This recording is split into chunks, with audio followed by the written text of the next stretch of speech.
బాహుబలితో pan India సినిమాలకు పునాది వేసి అటు బాలీవుడ్తో పాటు హాలీవుడ్కు కూడా తెలుగుడి సత్తా తెలిసేలా చేశారు దర్శకధీరుడు రాజమౌళి, రెబల్ స్టార్ ప్రభాస్. ఎన్నో పాన్ ఇండియా చిత్రాలకు కేర్ ఆఫ్ అడ్రస్ అయ్యింది బాహుబలి. రీసెంట్లీ ఈ సినిమా 10 ఇయర్స్ కంప్లీట్ చేసుకుంది. దీంతో 2 సినిమాలను కలిపి బాహుబలి ది ఎపిక్ పేరుతో రిలీజ్ చేస్తున్నట్లుగా అనౌన్స్ చేసింది చిత్ర యూనిట్. 10 ఏళ్ల క్రితం సంచలనాలు నమోదు చేసిన బాహుబలి అక్టోబర్ 31న వరల్డ్ వైడ్ గా రిలీజ్ కానుంది. అయితే 2 సినిమాల నిడివి కలిపితే దాదాపు 6 గంటల వరకు ఉంటుంది.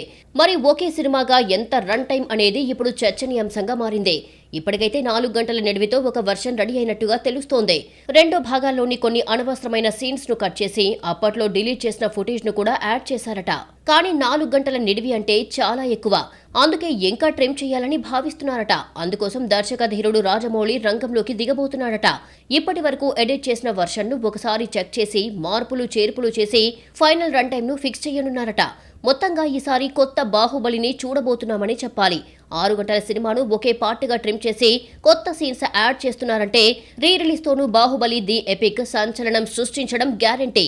మరి బాహుబలి రిలీజ్ ఎలాంటి సెన్సేషన్ క్రియేట్ చేస్తుందో చూడాలి.